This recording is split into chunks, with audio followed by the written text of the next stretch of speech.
नमस्कार, मैं हूं आयुष कुमार और आप देख रहे हैं 11 स्पेशल। 4 जून को लोकसभा चुनाव की मतगणना होगी। मतगणना से पहले एग्जिट पोल ने सियासी दलों की टेंशन बढ़ा दी है। एग्जिट पोल के रुझान में एनडीए को पूर्ण बहुमत मिल रही है। बीजेपी के नेता एग्जिट पोल के रुझान से गदगद हैं, तो इंडी गठबंधन एग्जिट पोल को मानने से इंकार कर रहा है। राहुल गांधी को भरोसा है कि इंडी गठबंधन 295 से ज्यादा सीटें जीतेगी। वहीं चंपाई सोरेन का दावा है कि झारखंड में 10 सीटों पर इंडी गठबंधन की जीत होगी। पोल पर सियासत तेज। एग्जिट पोल में मिल रही बहुमत से बीजेपी गदगद। कहा मोदी की गारंटी पर देश को भरोसा।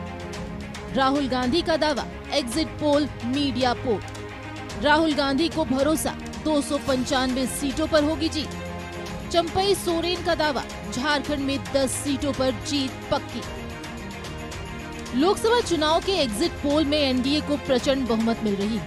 करीब करीब सभी एग्जिट पोल में एनडीए की सरकार बनती दिख रही है। जन की बात, एनडीए को 377 तो इंडी गठबंधन को 151 सीटें दे रही है।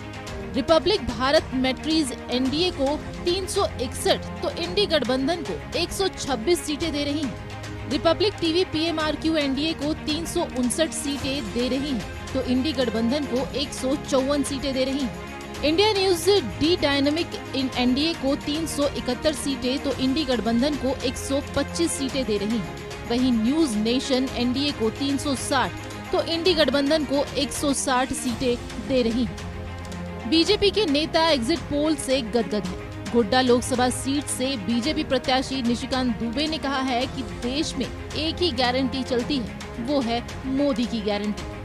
वहीं रांची लोकसभा सीट से बीजेपी प्रत्याशी संजय सेठ ने कहा कि जिन लोगों ने मोदी के नाम पर बीजेपी को वोट नहीं दिया, उन्हें पाप लगेगा। मोदी जी ने जो कह दिया वही अंतिम सत्य है। खाता न बही, मोदी जी जो कहे वही सही। मोदी जी ने कह दिया कि 400 पार तो 400 पार।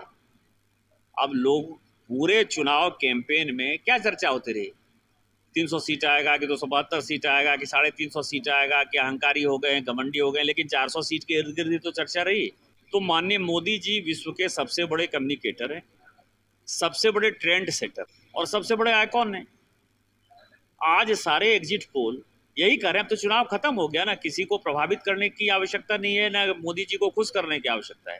जनता ने जो वोट दिया है वही एग्जिट पोल एक ट्रेंड सेट कर रहा है, तो 400 पार हो रहा है। लोकसभा चुनाव के एग्जिट पोल पर कांग्रेस नेता राहुल गांधी ने तंज कसते हुए कहा है कि एग्जिट पोल नहीं, मीडिया पोल हुआ है। राहुल गांधी ने दावा किया है कि इंडी गठबंधन को 295 सीटें आ रही हैं। इसका नाम एग्जिट पोल नहीं है, इसका नाम मोदी मीडिया पोल है। ये मोदी जी का पोल है, फैंटेसी पोल है उनका। Thank you. सिद्धू मूसेवाला का सॉन्ग सुना आपने? 295। लोकसभा चुनाव के एग्जिट पोल पर सीएम चंपई सोरेन ने भरोसा करने से ही इनकार कर दिया है। उन्होंने कहा है कि इंडी गठबंधन 295 सीटें जीत रही है। झारखंड में भी इंडी गठबंधन 10 सीटें जीत रही है। नहीं, वो जो हम लोग भी जनता से या हमारा क्षेत्र से हम लोग भी सारा चीज़ का आकलन किया है, इसीलिए जो भी एग्जिट पोल आ रहा है वो सच नहीं है। जो काल हमने कह दिया है 10 सीट हम लोग इंडिया गठबंधन के पक्ष में है, वो है, उसमें इधर उधर नहीं होगा। आज ही नहीं बताएंगे, लेकिन हमको पता है ना कौन सी जो उनका ये में जा रहा है। काल तक तो इंतजार कर रहा है, काल पर। और हम लोग सारा हर स्टेट का हम लोग आकलन कर करके 290। एग्जिट पोल ने सियासी दलों की धड़कनें तेज कर दी है। प्रत्याशियों की किस्मत ईवीएम में बंद है। 4 जून को जब ईवीएम खुलेगा तभी पता चलेगा कि जनता ने किसे अपना आशीर्वाद दिया है। तब तक सियासी दल केंद्र में अपनी अपनी सरकार बना रहे हैं। Bureau report, news 11 Bharat. Exit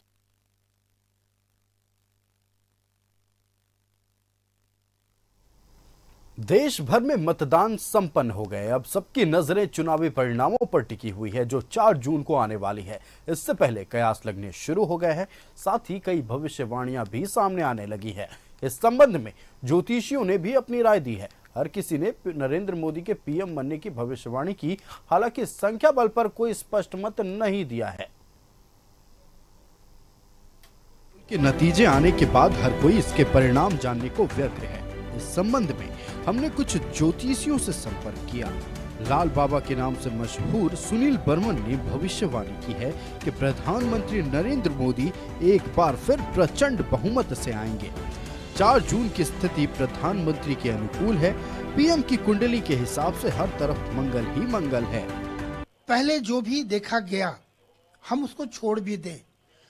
तुम कहेंगे नेतृत्व की बात करते हैं, तो जिसके हाथ पर कमान अभी वर्तमान में है और जिसके लिए आगे हम ये दावा करते हैं कि उनके हाथ पे ही नेतृत्व आएगा, तो ये अंडरस्टूड है कि जब नरेंद्र मोदी बोलते हैं तो भारतीय जनता पार्टी है ही वहाँ और नरेंद्र मोदी जी हैं और ये तीसरी बार प्रधानमंत्री बन रहे हैं और पूरी बहुमत के साथ, प्रचंड बहुमत के साथ। मैं आंकड़ों की बात नहीं कर रहा हूँ कि कोई 400 पार या जो भी बोलते हैं, मैं चूंकि राजनीतिज्ञ नहीं हूँ तो मैं वो नहीं बोलूँगा, पर अवश्य बोलूँगा प्रचंड जीत के साथ आएंगे। भारतीय जनता पार्टी की सरकार बनेगी और तीसरी बार प्रधानमंत्री बनने जा रहे हैं नरेंद्र मोदी जी।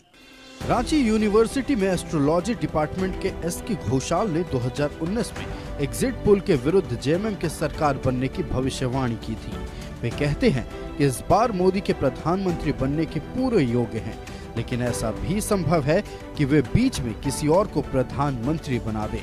पार्टी के अंदर भी बगावत के आसार बन रहे हैं। इस वर्ष शनि स्वगृही होकर के गोचर में राजयोग कारक है, तो ये जो शनि का स्वगृही होकर राजयोग कारक होना, उनके लिए प्रजा का सपोर्ट मिलना तय है।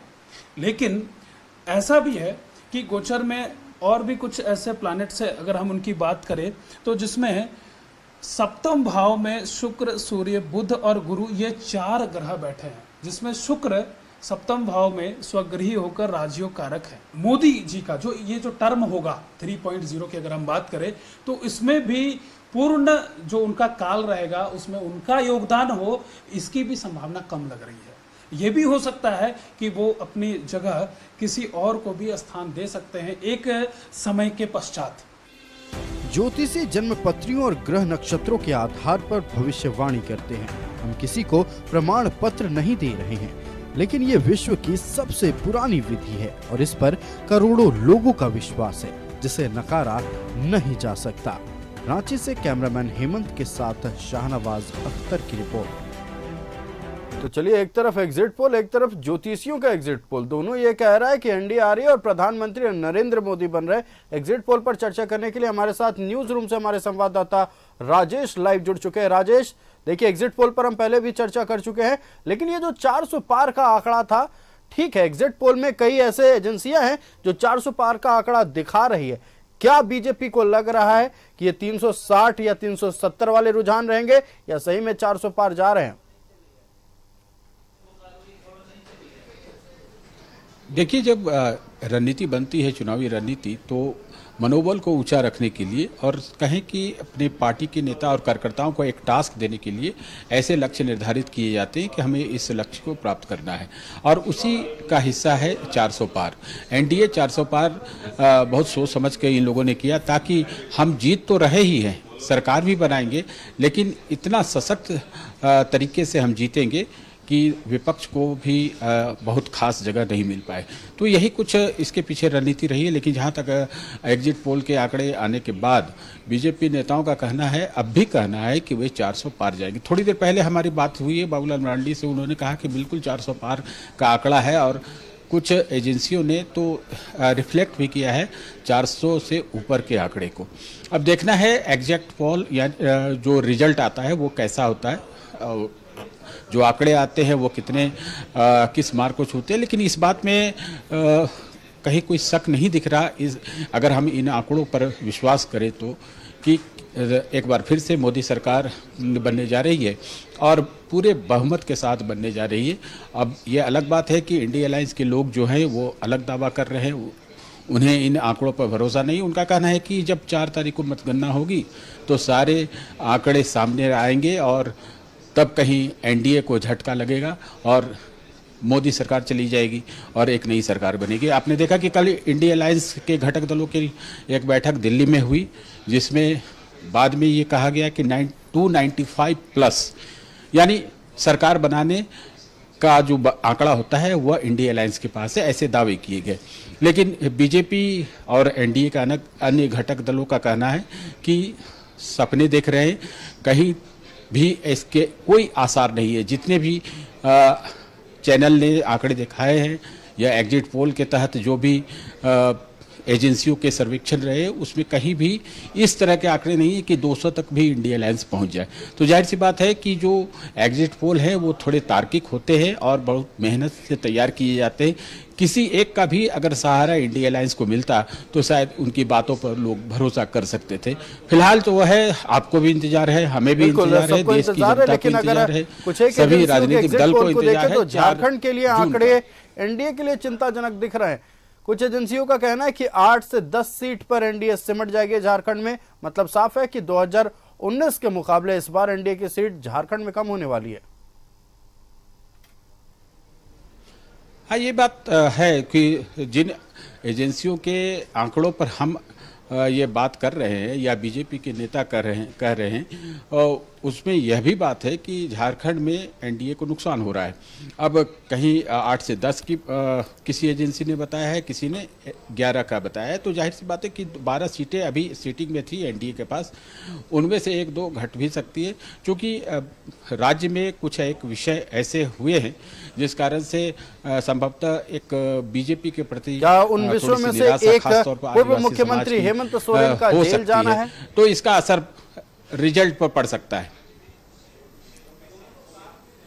राजेश, क्या उन विषयों में से एक मुख्य विषय ये भी है कि पूर्व मुख्यमंत्री हेमंत सोरेन जेल गए, मंत्री आलमगीर आलम जेल गए, और जैसा कि हमने देखा कि जब चुनाव प्रचार चल रहा था तो इंडी गठबंधन की ओर से और खास करके जेएमएम के स्टार प्रचारक कल्पना सोरेन का यह कहना था कि जेल का बदला वोट से देंगे। क्या यह वजह रह सकती है कि सीट में इजाफा हो सकता है इंडी गठबंधन के लिए? देखिए, कुछ बातें होती है जो कम्युनिटी लेवल पर होती है, और जो चीज़ें चूँकि देखिए ये बहुत ही कड़वी सच्चाई है कि देश में चुनाव जो होता है वो कास्ट एंड रिलीजन पर जाकर कहीं न कहीं अटक जाता है। देश कितना ही विकास कर ले, लेकिन जाति, आप बिहार की बात कर लें, वहाँ और जातीय समीकरण पर चुनाव के परिणाम निर्भर करते हैं। झारखंड में भी कम्युनिटी लेवल पर अलग अलग जो सेक्शंस हैं उस पर इसके प्रभाव पड़ते हैं। तो कहीं न कहीं ये बात आदिवासी समाज में उनके दिमाग में घुसाने का प्रयास किया गया, जो यहाँ पर रूलिंग पार्टी है यानी इंडिया अलायंस के जो घटक दल हैं, कि हेमंत सोरेन के साथ ज्यादती की गई है। जबकि ये तर्क बीजेपी की तरफ से लगातार दिया गया है कि कोर्ट ने उन्हें जेल भेजा है, कोर्ट ने उन्हें जमानत नहीं दी है। 31 जनवरी को उन्हें गिरफ्तार किया गया था और ईडी के पास पर्याप्त साक्ष्य है। आलमगीर आलम को गिरफ्तार किया गया, इतने करोड़ों रुपये बरामद किए गए। ऐसा नहीं है कि बेसलेस एविडेंस के आधार पर ईडी ने उन्हें गिरफ्तार किया है। लेकिन बात होती है जब समाज की, वर्ग की, जाति की, तो कुछ न कुछ एक फैक्शन इसके प्रभाव में जरूर आ जाता है। आप इसे एक बड़ा कारण मान सकते हैं। और कल्पना सोरेन जहां तक इस चुनाव में आप देखें कि स्टार प्रचारक के रूप में उभरी हैं। पति की गैर मौजूदगी में उन्होंने जिस प्रकार से चुनाव प्रचार का जिम्मा थामा और निभाया, इसे चारों तरफ तारीफ हो रही है। यहाँ तक कि बीजेपी के नेताओं को भी कहते सुना जा रहा है कि कम से कम कल्पना सोरेन ने एक अच्छा स्टेचर पाया है और हेमंत सोरेन की कमी को दूर करने का प्रयास गया है। और उनके चुनावी संबोधन को देखें तो लोग उन्हें सुनने के लिए आए, उनकी सभाओं में भीड़ होती रही। तो कमोबेश ये माना जा रहा है कि झारखंड के स्तर पर इन सब चीज़ों का भी थोड़ा प्रभाव पड़ा। और जहाँ तक सामाजिक समीकरण है, कहीं अलग अलग जगहों पर, चूंकि यहाँ पे एक अलायंस की सरकार है और रूलिंग पार्टी की सरकार है, चाहे वो आरजेडी हो, जेएमएम हो, कांग्रेस हो, एकजुटता दिखाने का प्रयास किया गया है और सामूहिक रूप से ईमानदारी बरतने का भी प्रयास किया गया है, ताकि जो इंडिया अलायंस के जो प्रत्याशी हैं, चाहे वो कांग्रेस को हों या फिर जेएमएम के हों या आरजेडी के हों, उनकी जीत हो सके। इसके लिए लोगों ने मेहनत की है और संभवतः इसका अच्छा परिणाम घटक दलों को मिला है। और गठबंधन सरकार के में चलाने वाले जो घटक दल है, चलिए एग्जिट पोल के जो आंकड़े 8 से 10 एक तरफ और 4 से 6 एक तरफ, कौन कौन से सीटें राजेश रहने वाली है जिस पर इस बार कड़ा मुकाबला देखने को मिलेगा?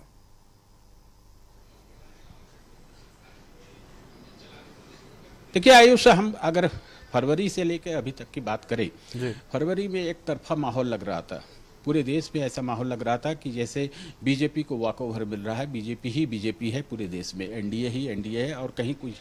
लेकिन आप देखें कि मार्च में 16 मार्च को लोकसभा चुनाव की घोषणा हुई और चुनाव एक लंबा खींचा।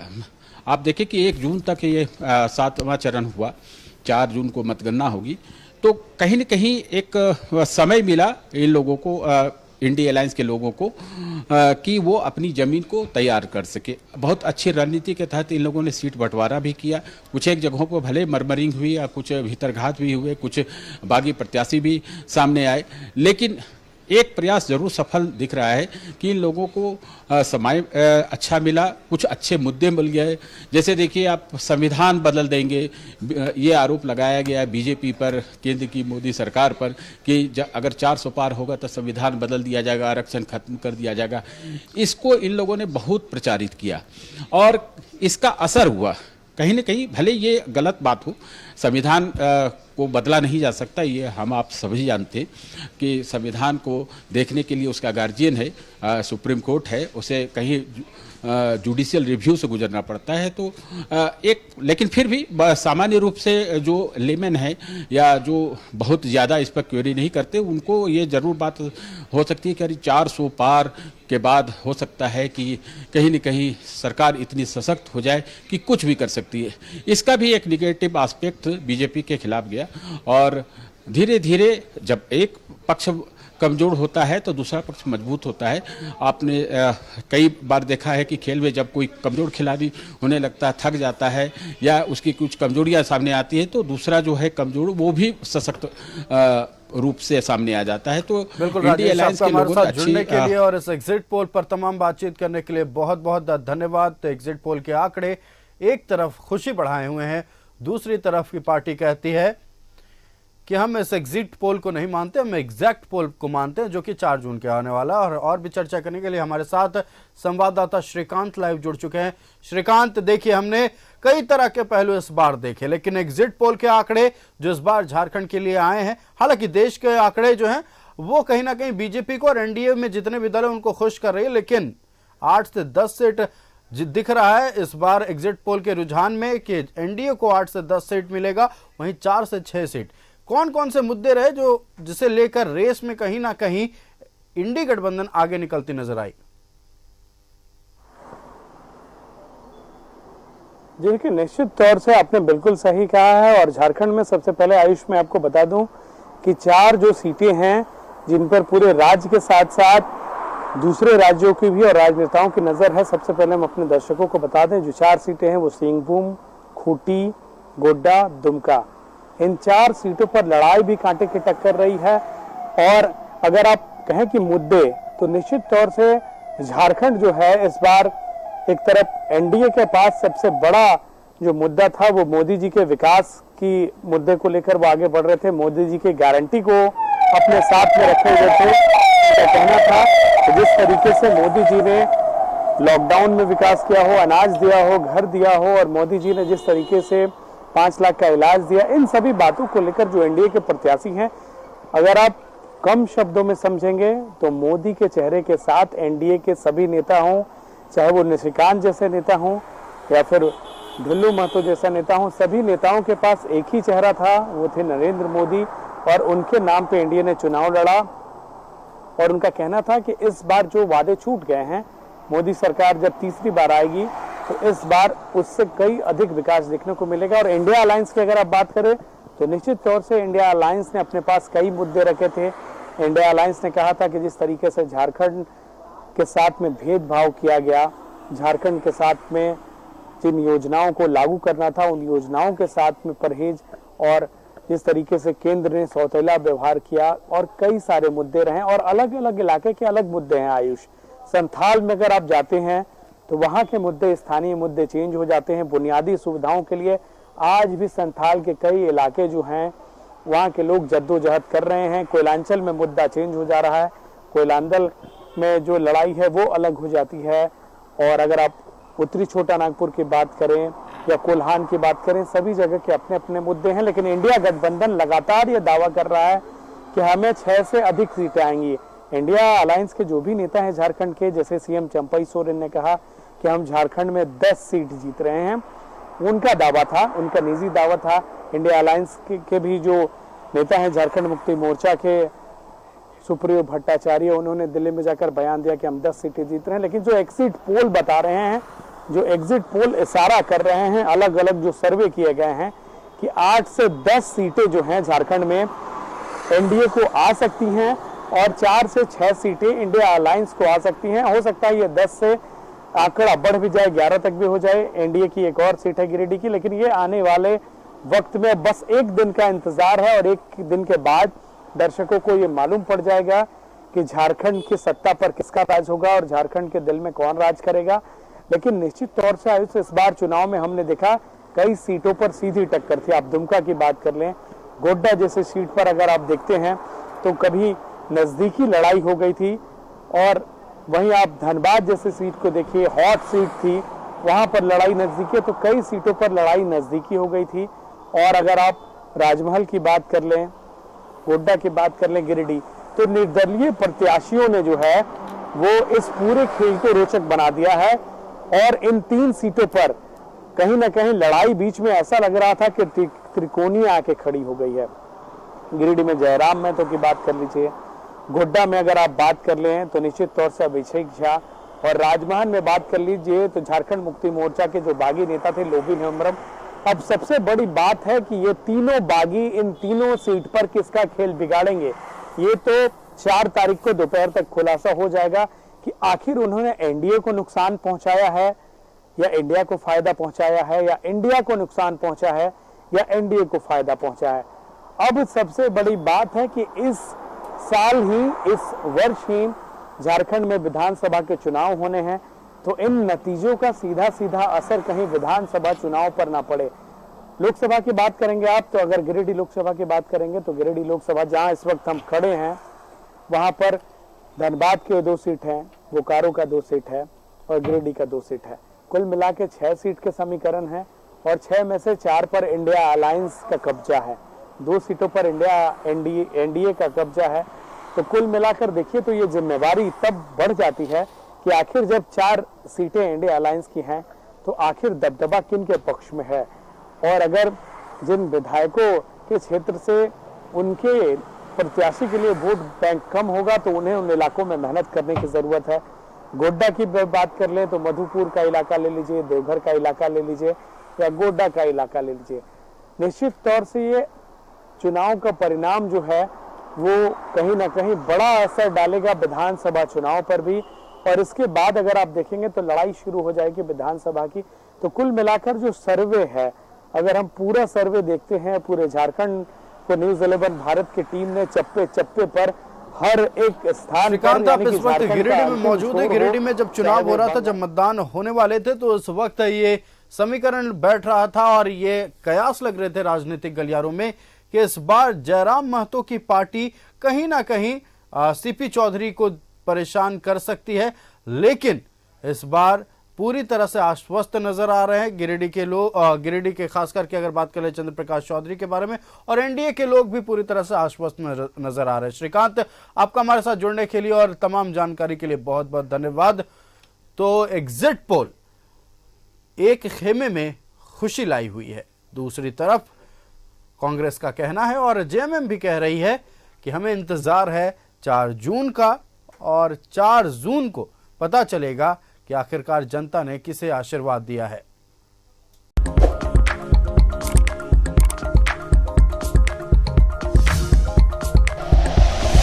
Like and share videos, subscribe करें हमारा चैनल और प्रेस करें बेल आइकॉन। न्यूज़ 11 भारत, सच है तो दिखेगा।